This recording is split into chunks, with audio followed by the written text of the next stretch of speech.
লরে বাবা এই দুটা তিনটা বলদের মধ্যে একটা বড় কেন? বলে গুরুদেব ওইটা আছে বলে জমিকা চাষবাস হবে। কেন? ওই বড় বলদটাকে সারাদিন নাঙ্গল জুড়ে রাখলে হেলগপ কিছু নেই, হেলদোল কিছু নেই। আর এই ছোট দুটা একে এক বেলা জুড় দেয়, ওকে এক বেলা জুড় দেয়। তাই নাকি না? হ্যাঁ, আচ্ছা ঠিক আছে। সন্ধ্যাবেলা সন্ধ্যা করতে গিয়া গুরুদেব ধ্যানে দেখলো বেটা তো বলদ হয়ে আছে সেইখানে। তাই গিয়ে বলছে কি রে গোবিন্দ,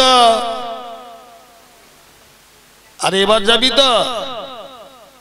কি করে যায় গুরুদেব, 25-30 বিঘা জমি, এখন আমি যদি নাঙ্গলটা নাই টানি সেলটা কি করে চাষবাস করবে? এই জন্য আপনি চলে যান, কিছুদিন পরে এলে যাব। এবার চলে গেল। কিছুদিন পরে যখন এলো বেটা আবার কুকুর হয়ে সেই গৃহে আছে। তো গুরুদেব এসে জিজ্ঞাসা করছে, আর তোর তো কুকুর ছিল নি, কুকুরটা কোথা থেকে এলো? বলে গুরুদেব এই কুকুরটা আছে বলে একটু নিশ্চিন্তে সারা রাত ঘুমাই। এই বাস্তুর মধ্যে একটা পক্ষীও প্রবেশ করতে পারেনি। ও তাই নাকি না? হ্যাঁ, আচ্ছা ঠিক আছে। ধ্যান করে দেখলেন বেটা কুকুর হয়েছে। এইবার যখন নির্জন সময় পেয়েছে জিজ্ঞাসা করছে, কি রে গোবিন্দ, আর এবার যাবি? বলদ হলি, এবার তো কুকুর হয়ে এলি, এবার যাবি? কি করে যাব? ছেলেটা সারাদিন একা খাটাখাটনি করে ক্লান্ত হয়ে ঘুমিয়ে যায়। আমি যদি পাহারা নাই দিই তাহলে ধন সম্পদ যে চোরে লুটিলে পালাবে। কুকুরে পাহারা দিচ্ছে। তো বলে আপনি এবার যান, পরে এলে যাব। এবার চলে গেলেন। কিছুদিন পরে যখন এলেন কুকুর আর নাই। বলে কি রে বাবা, কুকুরটা কি এলো? বলে গুরুদেব কুকুরটা তো মারা গেছে, আর রাত্রে ভালো ঘুম হয়নি। তাই নাকি না? হ্যাঁ। ধ্যান করে দেখলেন কি বাক্সের মধ্যে টাকা ভর্তি আছে। সে বাক্সের চারপাশে অজগর সর্প, বিষাক্তক সর্প বেড়ে বেরিয়ে আছে, টাকা জেগে আছে। বলে বাবারে আজ তোর গৃহের মধ্যে সন্ধ্যাটা করবো আমি। তাই বলো গুরুদেব সন্ধ্যা করবো, অসুবিধা নাকি? ব্যবস্থা করে দিল। এইবার গিয়ে বলছে কি রে, আরে কলের মধ্যে আছো তুই, এবার যাবি? বলে গুরুদেব কি করে যাব? বাক্স ছেড়ে আদৌ যাওয়া যাবে না, টাকা এত পরিপূর্ণ আছে, কেউ ফাঁক করলে সব লিয়া। বলে তাই নাকি না? হ্যাঁ। বলে শোন, আজ যখন এসেছি আজকে না নিয়ে আমি আর যাব না। সন্ধ্যা করবার পরেই গোবিন্দের ছেলেকে ডাকছে, দেখতো রে বাবা বাক্সটার কাছে কি আছে যেন ফস ফস শব্দ করছে। ছেলে এসে দেখলে বিরাট বিষধর সর্প। আর কি এই সর্প দেখে যেই চিৎকার আরম্ভ করছে, পাড়া প্রতিবেশী সবাই এসে চৌকিশর বলরাম ভেল্লাল এসে দিল, বধ করল। আর কি এইবার বধ করবার পরে ঘর থেকে বাইর করে নদীর ধারে গিয়ে হাত পুড়া করলো। পুড়া করে খালি ভাসাইছে, ভাসতে ভাসতে যে বরুণদা চড়ে গিয়ে লাগছে। গুরুদেব জিজ্ঞাসা করলে সর্পটা কি করলু রে? বলে সে তো বিষধর সর্প, মারার পরে যদি আবার প্রাণ ফিরে পায় এই জন্য আদা বুড়া করে দিছে। আদা বুড়া করে খালি জলে ভাসিয়েছিল। তাই নাকি না? হ্যাঁ। ধ্যান করে দেখলো বরুণদার চড়াই জেলে গেছে, সত্যি ভেসে ভেসে। ভোরের বেলা উঠে গুরুদেব চলছে, গিয়ে জিজ্ঞাসা করছে কি রে এবার যাবি তো? বলে হাই গুরুদেব, যার জন্য করি চুরি সেই দিল মোর গলায় ছুরি। নিতাই গৌর প্রেমানন্দ। দেখেছ তো? এই জন্য শাস্ত্রে বলা হয়েছে কাতব কান্তা কস্তে পুত্র সংসার অতীব বিচিত্র কস্যদাঙ্কে তো তত্ত্ব চিন্তং তদে ভ্রাত। কেউ কারণ নয়, ভব সংসারে একা একা এসেছি, একা একা চলে যাব, সঙ্গে কেউ যাবে না। এই জগতে সবাই ভালোবাসা নিতে জানে, দিতে জানে না। নিতাই গৌর প্রেমানন্দে। এইবার নিতে জানে দিতে জানে নাকি এরকম দেখো। তাহলে গৌর সুন্দর হরিনাম বেলাতে বললেন। বাসুদেব দত্ত বলে একজন ব্রাহ্মণ ছিল, সে যখন দেখল হরিনামে যদি হাজারে হাজারে ভক্ত সবাই সমবেত হয়ে যায়, যাগযজ্ঞ পার্বত্য পূজার কেউ করবে না। এই জন্য সে বলল হরিনামে যদি মুক্তি লাভ করা যায় তাহলে চটক পক্ষী সমুদ্র পার হইয়া যায়। হরিনামের প্রতি ব্যঙ্গমা করল, শ্রদ্ধা করল। কিন্তু বেটা জানে না কলিতে সর্বশক্তি দিল জীবে নামেতে বিভাব, দুরদৈব কৃষ্ণ নামে না হলো অনুরাগ। কৃষ্ণ নাম ভুলে যে বনাদি বহির্মুখ, মায়া তাদের দিল সংসার দোষ। তাই এই কলিযুগে ভগবান বড় নয়, ভগবানের ভক্ত বড়। আর ভক্ত হতে ভগবানের নাম বড়। নিতাই গৌর প্রেমানন্দে। যেই নামে সেই কৃষ্ণ ভজনিষ্ঠা করি, নামের ভিতরে আছেন আপনি শ্রীহরি। তাই ভগবানের লীলা তিন প্রকার। ভগবানের বিগ্রহ, এই যে পাথর মূর্তি, পিতলের মূর্তি, তামার মূর্তি, সেই ভগবানের বিগ্রহ, ভগবানের নাম, ভগবানের স্বরূপ ভেদ নয়, এক বস্তু। নিতাই গৌর প্রেমানন্দে হরি বল। সবই স্বচ্ছতা রূপ ভগবানের। অতএব ভগবানের বিগ্রহ, ভগবানের নাম, ভগবানের স্বরূপ হচ্ছে ভাগবত। ভগবানের এই দেহ, তাই ভগবানের নামকে অবজ্ঞা করল, অপরাধ হলো। আর সেই অপরাধের ফলে 7 দিনের মধ্যে কি দুরারোগ্য ব্যাধি, কুষ্ঠ ব্যাধি ব্রাহ্মণের অঙ্গে প্রস্ফুটিত হলো। আর যেই কুষ্ঠ ব্যাধি প্রস্ফুটিত হলো, সেই ব্রাহ্মণের স্ত্রী দেখতে অতীব সুন্দরী, ব্রাহ্মণী দেখতে খুব অতীব সুন্দরী, একটি পুত্র একটি কন্যা। স্বামীর এই দুরারোগ্য ব্যাধি দর্শন করে পুত্রকে ডাকছে, বলে শোন, তোর বাপের যে ব্যাধি হচ্ছে না, একে এই গৃহের মধ্যে রাখা যাবে না। কেন একে এর মধ্যে রাখলে যে ছোঁয়াচে রোগ আমাদেরও হবে। তাই এই ঘরের বাইরে একটা পথচালা করে দে, আটচালা, তার মধ্যে রাখ। আর এই কথাটা শোনার সঙ্গে সঙ্গে ছেলে বলছে, মা আমাদের মনের কথাটা তুমি বলে দিলে। বাবা বলে আমরা কিছু বলতে পারি না, আমরা বলবো মনে মনে করি, কিন্তু আমাদের পিতা হয় তো, এই জন্য বলতে পারি না। তাই তুমি আমাদের মনের কথাটা বলে দিলে। তাই নিজের ঘর থেকে, দেখলেন তো, নিজের ঘর থেকে বাইর করে দিল, আটচালায় রাখল। এবার সেই আটচালায় রেখেছে কুষ্ঠ ব্যাধি। খাওয়ার জন্য একটা থালা দিছে, জল সেবা করবার জন্য একটা গ্লাস দিছে, সেটাও কেউ পরিষ্কার করে না। রাতের বেলা আরশোলা ইঁদুর ছুঁচো মুখ দেয়, আর দিনের বেলা কুকুর বিড়াল চাটে, সেটাই তাকে ভক্ষণ করতে হয়। দুপুর থেকে ছুঁড়ে ছুঁড়ে গা হাত দেয়। তাই এইটা দেখে সে মনে মনে চিন্তা করল, হায় হায়, যাদেরকে এতদিন আমি এত ভালোবাসলাম, সেই ভালোবাসার বিনিময় কি এইটা? তাই শাস্ত্রে বলা হয়েছে, যাবৎ মৃত্যু বর্জন সক্তা তারম্বে পরিবার বক্তা তদন্ত জরায়া জর্জর দেহ বার্তাং কৌভিন্ন বিচ্ছুতি দেহ। আপনি যতদিন রোজগার করতে পারবেন, আপনার সংসারে আপনার পুত্র, আপনার পুত্রবধূ, নাতি পুতি সবাই আপনাকে ভালোবাসবে।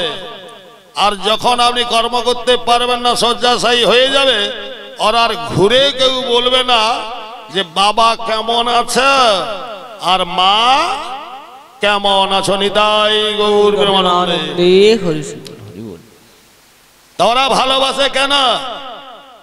ওরা ভালোবাসে ওই অর্থ পাওয়ার লালসায় ভালোবাসে। তাই সেই ব্রাহ্মণকে যখন বাহির করে দিল তখন সেই ব্রাহ্মণ মনে মনে চিন্তা করলো, হায় হায়, এখন আমি কি করি? হে ভগবান,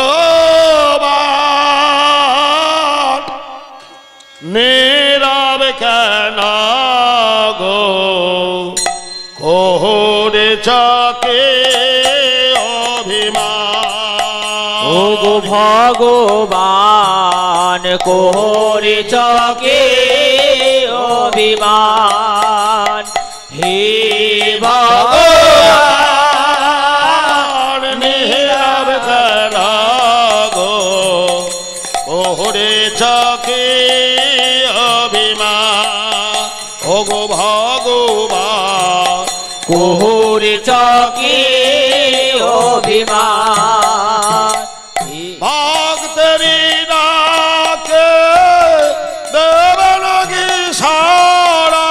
আর ভক্তের ডাকে দেবে নাকি সাড়া? করেছ কি অভিমান? করে কেন ভগবান? হে ভগবান, নীরব কেন গো করেছ কি অভিমান? ও গো ভগবান, করেছ কি অভিমান? নয়নেতে আর ধরে না কো জল, চলে না কো আমার যুগল চরণ। নয়নেতে আর ধরে না কো জল, চলে না কো আমার যুগল চরণ। কবে নিশি ভোর হবে যে ভোর, কবে ঋষি ভোর হবে যে মোর? কৌটাবে কবে দিন মান নীরব কেন ভগবান? হে ভগবান, নীরব কেন গো করেছ কে অভিমান? ও গো ভগবান, করেছ কে অভিমান? দুঃখেতে প্রভু ডাকি যে তোমারে, তবু কি সারা দেবে না কয়ার? দুঃখিতে প্রভু ডাকি রে তোমারে, তবু কে ছাড়া দেবে না আমারে?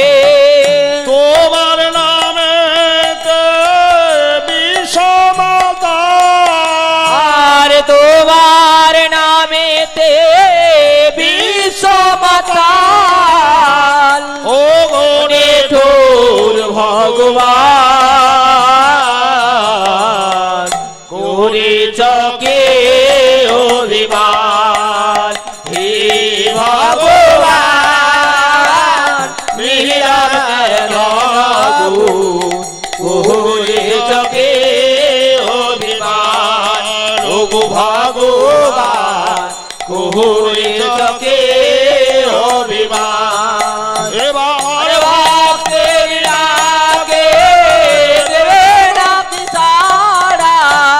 ভক্তের ডাকে দেবে নাকি সাড়া? করেছ কি অভিমান? নীরব কেন ভগবান? হে ভগবান, নীরব কেন গো করেছ কি অভিমান? ও গো ভগবান, করেছ কি অভিমান? হৃদয় গৌর প্রেমানন্দে হরিবোল হরিবোল হরিবোল। কয়াদুর গর্ভে প্রথমে 3টা দৈত্য জন্মগ্রহণ করেছিল। লাত, সংলাত, অনুলাত জন্মগ্রহণ করেছিল। তার আবার সেই দৈত্যের ঘরে ভক্ত প্রহ্লাদ জন্মগ্রহণ করলো। কি করে না, ভক্ত প্রহ্লাদ জন্মগ্রহণ করেছিল, তার বাপ এই প্রাণের মায়ার জন্য তার পিতা 4000 বছর তপস্যা করতে গিয়েছিলেন বনে। আর সেই সময় ইন্দ্রদেব মনে মনে চিন্তা করল, অসুরদের অত্যাচারে পীড়িত হয়ে দেবতারা স্বর্গে কেউ সুখে ছিলেন না। তাই হিরণ্যকশিপু যখন তপস্যায় চলে গেছে, এই সুযোগে অসুর নিধন করব। এই জন্য সব দেবতা মিলে যুক্তি করে এসে সেই রাজ্যে যখন যুদ্ধ বিগ্রহ ঘোষণা করলো, বহু অসুর প্রাণ ত্যাগ করলো, বহু অসুর প্রাণ ভয়ে যেখানে সেখানে লুকিয়ে গেল। তখন ওই কয়াদু ছিল গর্ভবতী, প্রহ্লাদ গর্ভে আছে। তখন ইন্দ্র মনে মনে চিন্তা করলো, এই যখন গর্ভবতী, এর গর্ভে পুত্র সন্তান, যে সেও অসুর, তবে সেই অসুরকে আমরা প্রাণে বধ করব। এই জন্য কয়াদুকে টানতে টানতে নিয়ে যাচ্ছে। তা ভগবানের এমন মহিমা, নারদের সঙ্গে সাক্ষাৎ হলো। নারদকে দেখে কয়াদু আর্তনাদ করছে, হে দেবর্ষি, আমাকে রক্ষা করুন, আমার নারী ধর্ম নষ্ট হয়ে যাচ্ছে, পরপুরুষ আমাকে বলপূর্বক টানতে টানতে নিয়ে যাচ্ছে। তখন নারদ ইন্দ্রদেবকে বলেছিলেন, এই নারীকে লঞ্ছনা করে তোমার কি গতি হয়েছিল, তুমি সেটা এখন ভুলে গেছ? তাই ইন্দ্রদেব মনে মনে চিন্তা করলো, তাহলে কি হবে উপায়? দেবর্ষি, আমি যে অসুর নিধন করবার জন্য মনস্থ করে ফেলেছি। বলে, অসুরের গর্ভের মধ্যে আছে, কিন্তু তার মা তো অসুর নয়। তাহলে তুমি আমার নিকটে রেখে যাও, এর সন্তান প্রসব হলে আমি তোমাকে সংবাদ দিব, আর সেই শিশুকে তুমি বধ করবে, কিন্তু প্রাণে তার মা রক্ষা পাবে। তাই কথাটা বলে যখন বললেন, ইন্দ্রদেব দেবর্ষিকে বিশ্বাস করলেন। কেন? দেবর্ষি নারদ ছিলেন বৈষ্ণব। বৈষ্ণব কোনোদিন মিথ্যা কথা বলতে জানে না।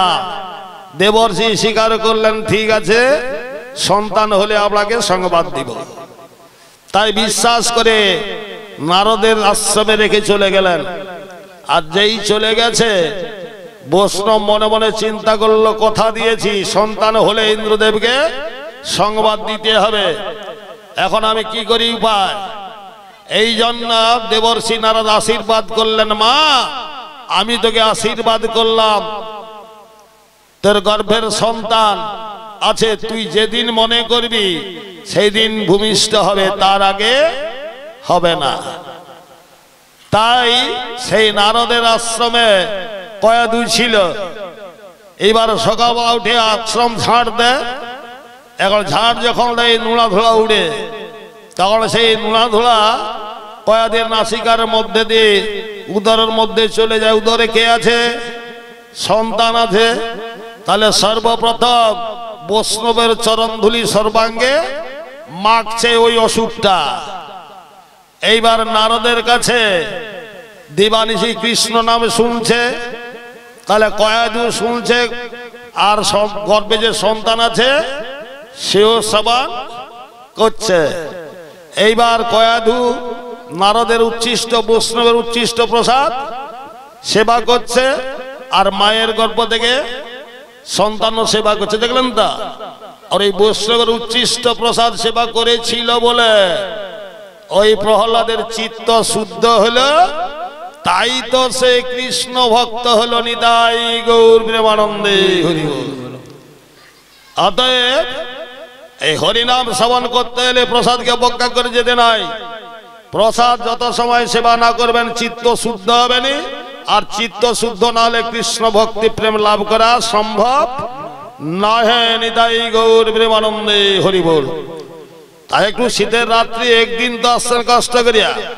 হ্যাঁ গো মা, একটু শোনা, এটা বিফলে যাবে নি। অন্যান্য যাত্রা শ্রবণ করলে, থিয়েটার দর্শন করলে, ও যত নিত্য গীত দর্শন করে পুণ্য সঞ্চয় করা যাবে না। পুণ্য সঞ্চয়টা হবে এখানে, আর কোথাও নাই। আর এই পুণ্যটা যদি নাই নিয়ে যান, সেখানে মুক্তির পথ নাই, আর সুযোগ পাবেন না। সারা জন্মে যত পাপ করো, আজ ভাগবত শুনতে আসো, তার কথাও যদি নাই শোনাও, তা আজকের এই ভাগবত শোনার পুণ্য ফলটা কোনোদিন নষ্ট হবে না, কখনো না। কিরকম জানেন? সোনাকে জলে ফেলে রাখলেও সোনা নষ্ট হয়নি, বালিতেও রাখলে নষ্ট হয়নি, মাটিতে রাখলেও নষ্ট হয়নি। অন্যান্য ধাতু রাখলে ক্ষয় হয়ে যায়, সোনা কোনোদিন ক্ষয় হয় না। তেমনি যত পাপ কর্ম করো না কেন, ওই একদিন ভাগবত শোনার যে পুণ্যটা কখনোই ধ্বংস হবে না, সোনার মতো। জমিদারের ছেলে শহর থেকে পাড়া গায়ে বেড়াতে এলো, গ্রামের ঐতিহ্য দর্শন করবার জন্য। 20-25 বছর পিছিয়ে যান, তখন মানুষ মলত্যাগ করতো ওই নদীর পাড়ে, খাল পাড়ে, বাঁশ তলায় চতুর্দিকে মলত্যাগ করত। কিন্তু যাদের একটু অবস্থা ভালো ছিল, তাদের ঘরের বৌমাকে কি শৌচ হওয়ার জন্য একটা ল্যাটিন করে দিত, খাট ল্যাটিন, দুটা খুঁটে বেঁধে দিয়ে চারপাশে পর্দা ঘেরে দিত আড়ালে। তাই জমিদারের ছেলে শহর থেকে এসেছে, তো গ্রামে ওই খাট ল্যাটিনে পায়খানা করলো। মলত্যাগ করবার পরে জল শৌচ করবে, হাতে আড়াল একটা সোনার আংটি ছিল। এখন সেই হাত দিয়ে সাবান দিয়ে যেই হাত ধুচ্ছে, শট করে আংটিটা খুলে সেই নর্দমায় পড়ে গেল। নিচের দিকে তাকিয়ে দেখলো, ইস, এমন জায়গায় গেছে ওই নর্দমায় হাত দিয়ে আংটি তুলব? না না, কেন আমার বাবার কি অর্থ কম আছে নাকি? এরকম কত আংটি আমি করতে পারি। তাই আংটিটা ছেড়ে সে চলে গেল। কিছুদিন পরে ল্যাটিনটা যখন পরিপূর্ণ হলো, আবার পরিষ্কার করতে হবে। তো তাহলে যে পরিষ্কার করতে আসবে সেই আংটিটা পাবে না, পাবেনি? আংটিটা ক্ষয় হয়ে যাবে না?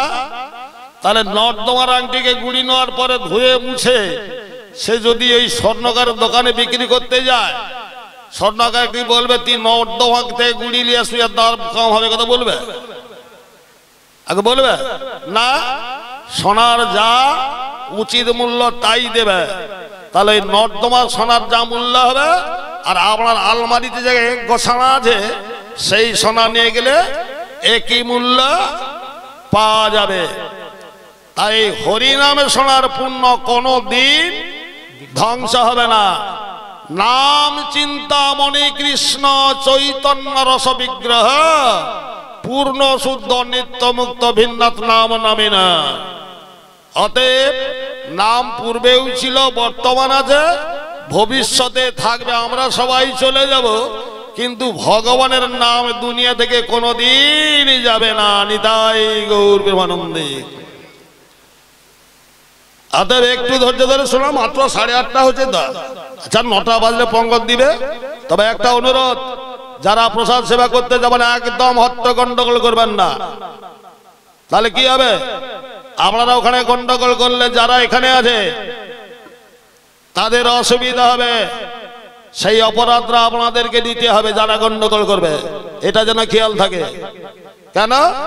আপনারা উদর পরিপূর্ণ করবার জন্য সেবা করবেন, আর এরাও বসে বসে সেবা করবে। এরা কি সেবা করবে?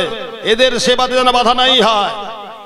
কি মহাপ্রসাদে গোবিন্দ নামে ব্রহ্মণী বৈষ্ণব অল্প পুণ্যতা রাজন বিশ্বাস প্রয়োজনে। আপনারা ভগবানের নিবেদিত প্রসাদ সেবা করবেন, আর এরা গোবিন্দের নামরূপ প্রসাদ সেবা করবে। তবে এদের যেন বাধা নাই হয়। নিতাই গৌর প্রেমানন্দে। হরি বল, হরি বল। সবাই যাবেন, প্রসাদ সেবা করবেন, ধীরে ধীরে সেবা করবেন। বাবুরা আছে, অভাব হবে না। যে স্থানে আপনারা এসেছেন অভাব হবে না। যেখানে ভগবানের নাম সংকীর্তন হয়, ভক্তের বাসনাকে পূর্ণ করবার জন্য স্বয়ং ভগবান সেখানে উদয় হয়ে মা লক্ষ্মীকে পাঠিয়ে দেন, যা আমার ভক্তের মনোবাসনা পূর্ণ করো। নিতাই গৌর প্রেমানন্দে। অতএব অভাব কিছু হবে না, আপনারা সবাই জানেন। সেই প্রবাস যজ্ঞে যখন যজ্ঞ হয়, সেই যজ্ঞে ভগবান আমন্ত্রণ করেছিলেন সবাইকে সেবা দেওয়ার জন্য। অগস্ত্য মুনি বলে, কেমন যোদের কি গোপের পুত্র তুমি সেবা দিচ্ছ, আজকে আমি তোমার যজ্ঞে সব কিছু গ্রহণ করব। তাই যা দিচ্ছে হুপাহুপ উদরের মধ্যে সমস্ত প্রবেশ করে নিচ্ছে। ভগবান দেখলেন কি হবে উপায়, তাহলে আর সব ভক্তরা বঞ্চিত হয়ে যাবে। তখনই লক্ষ্মী দেবীকে বলল, তুমি একটু কৃপা করো। তাই লক্ষ্মী দেবী স্বয়ং এসে যেই পরিবেশন করেছেন না, আর বেটা খেতে পারেনি। নিতাই গৌর প্রেমানন্দে হরি বল হরি বল। অতএব যে ভক্তরা এই আয়োজন করেছেন এদেরকে কৃপা ভগবান করবে। আর একটা কথা শুনে যান, ভাগবত অনেক জায়গায় শোনেন, কিন্তু পারমার্থিক জ্ঞানের কথা শুনতে হবে। এই যে ছেলেরা এত আনন্দ করে, এখানে ক্লাব ঘর তো আনন্দ করে, তে এত আনন্দের মাঝে আজকের এই ভাগবত পাঠের আয়োজনটা কেন করেছেন জানেন? পুণ্য কর্ম করলে স্বর্গ সুখ লাভ করা যায়। জগতে যত কিছু কর্ম আছে তার মধ্যে এই পুণ্য কর্ম, ভাগবত পাঠ হরিনাম সংকীর্তনের উপরে কোনো পুণ্য কর্ম নাই। এই পুণ্য কর্ম যেই করে স্বর্গ সুখটা এই ধরাধামে সে ভোগ করে। আর এই কর্মের সঙ্গে স্বর্গ সুখেরও তুলনা হয় না। চৈতন্য চরিতামৃতে কবিরাজ গোস্বামী লিখলেন, তুলয়াম লবেনাপি ন স্বর্গ ন পুনর্ভব। ভগবত ভক্তের সঙ্গে কিমতু শিষ, এই ভগবানের ভক্তের সঙ্গটা নিয়ে যে কর্ম করা হয়, যে সুখ লাভ করা যায়, এত সুখ স্বর্গে পাওয়া যায় না। নিতাই গৌর প্রেমানন্দে হরি বল হরি বল। তাই দেবতাগণ মানুষ পুণ্য কর্ম করে স্বর্গে যাওয়ার তরে, আর স্বর্গের দেবতারা স্বর্গ ছেড়ে ভক্তের ভালোবাসার জন্য স্বর্গ থেকে ধরাধামে নেমে আসে। তাহলে স্বর্গে তো এত সুখ আছে, তা সেখানে পূজা পায়নি, কিন্তু এই মানবের কাছে সে বলে আমার পূজা কর, সে বলে আমার পূজা কর, সে বলে আমার পূজা কর, সে করে আমার পূজা কর। দেখেছো তো?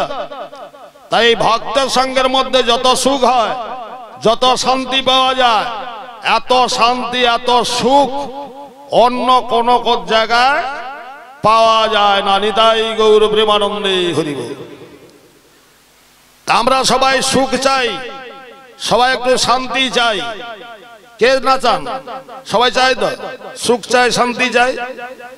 কিন্তু যখন না পাই তখন মনে মনে কি বলি? শান্তি শ্মশানে, সুখ স্বপনে।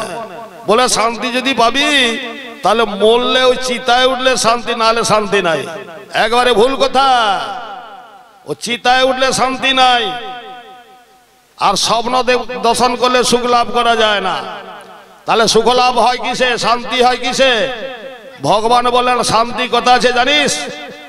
মত চিত্তা মদগত প্রাণা বোধন্ত পরস্পর কতঞ্চমাং তিষ্ঠন্তিঞ্চ রোমাঞ্চিত।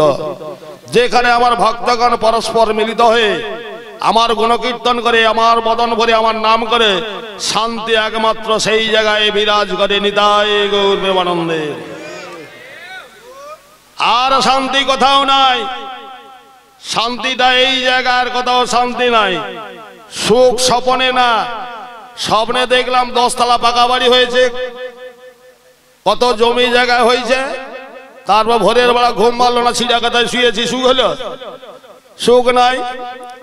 ভগবান বললেন সুখ পাবি কোথায় জানিস? কর্মের মধ্যে দিয়ে সুখ আছে। সেই 4টা কর্ম করলে সুখ লাভ হয়। কি? ভগবানের নাম করলে সুখ পাওয়া যায়, ভগবানের প্রসাদ সেবা করলে সুখ পাওয়া যায়, ভগবানের কথা শ্রবণ করলে সুখ পাওয়া যায়, আর ভগবানের সেবা করলে সুখ পাওয়া যায়। আর কোথাও সুখ নাই, শান্তি নাই। তাই এসেছে একটু ভাগবতের কথা শোনা, নাই শোনা, এই পুণ্যরা যাবে। আর এটা সেই যমরাজের কাছে নাই যদি যায় তাহলে কি হবে?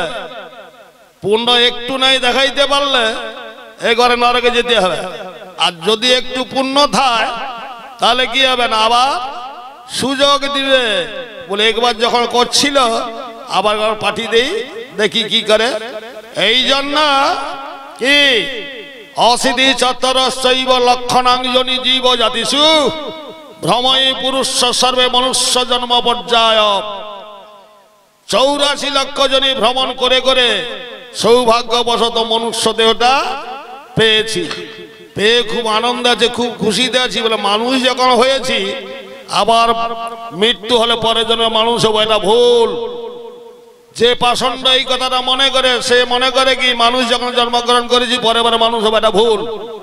সে কি মনে করে ট্রেন যে চলে আবার ডাউন দুটা পাত আছে না, তাহলে দুটা পাতে ট্রেন যায়, তো আপেও যায় আর ডাউনে যায়। সেও মনে করে মানুষ যখন হয়েছি আবার পরবর্তীকালে মানুষ হব, এটা ভুল। জন্ম মৃত্যু নিয়ন্ত্রণটা ভগবানের হাতে। তাই ওই দুটা আপ ডাউন যতই পথ যাও না কেন একটা জংশনে গিয়া মিলছে, আর সেখানে স্টেশন মাস্টার আছে। সেই ইচ্ছা করলে তোমাকে কট লাইনে পাঠাইতে পারে, ইচ্ছা করলে মেল লাইনে পাঠাইতে পারে, আর ইচ্ছা করলে তোমাকে সেইখানে দাঁড় করিয়া রাখতে পারে, সেটা তার ইচ্ছা। যেমন স্টেশন মাস্টারের ইচ্ছায় ট্রেন যায়, তেমনি মানুষের জন্ম মৃত্যুটা ভগবানের হাতে, এটা আর কারোর হাতে নাই। নিতাই গৌর প্রেমানন্দে হরি বল, হরি বল। তাই সবাই বলুন ভজ রাধা কৃষ্ণ গোপাল কৃষ্ণ কৃষ্ণ কৃষ্ণ বলমুখে ওরে মনরে কৃষ্ণ কৃষ্ণ বলমুখে ভজ রাধা কৃষ্ণ গোপাল কৃষ্ণ কৃষ্ণ কৃষ্ণ বলমুখে ওরে মনরে কৃষ্ণ কৃষ্ণ বলমুখে আমি পাপ দূরে যায় অভাব মেটায়, আমি পাপ দূরে যাই অভাব মেটায়, স্বভাব জাগায় জীবের মনে মনরে কৃষ্ণ কৃষ্ণ বলম। একবার ভজ রাধা কৃষ্ণ গোপাল কৃষ্ণ কৃষ্ণ কৃষ্ণ বলমুখে ওরে মনরে কৃষ্ণ কৃষ্ণ বলমুখে হরি দিন বন্ধ চিরদিনের বন্ধ, হরি দিন বন্ধু চিরদিনের বন্ধু, জীবের সুখ দুঃখে মনরে কৃষ্ণ কৃষ্ণ বলমুখে ওরে ভজ রাধা কৃষ্ণ গোপাল কৃষ্ণ কৃষ্ণ কৃষ্ণ বলমুখে ওরে মনরে কৃষ্ণ কৃষ্ণ বলমুখে ওরে ভজ রাধা কৃষ্ণ গোপাল কৃষ্ণ কৃষ্ণ কৃষ্ণ বলমুখে ওরে মনরে কৃষ্ণ কৃষ্ণ বলমুখে।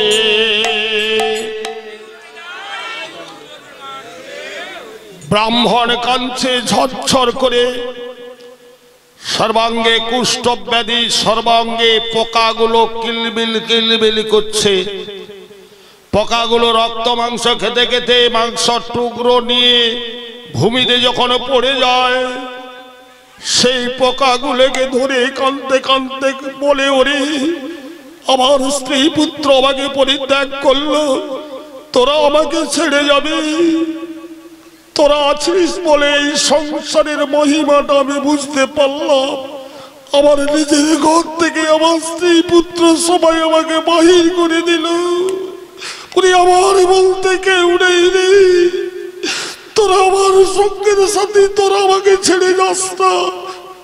কাঁদতে কাঁদতে পোকাগুলোকে নিয়ে আমার সেই ক্ষতস্থলে স্থাপন করে নয়ন জলে বুক ভেসে যায়।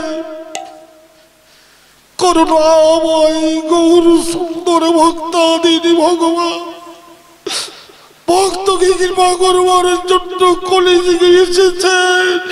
আচণ্ডাল প্রভৃতি করে সবাইকে উদ্ধার করবে নাম দিয়ে। গৌর সুন্দর বাসুদেবের গৃহের পূর্ব পাশে এক ভক্তের বাড়িতে কীর্তন আরম্ভ করছে।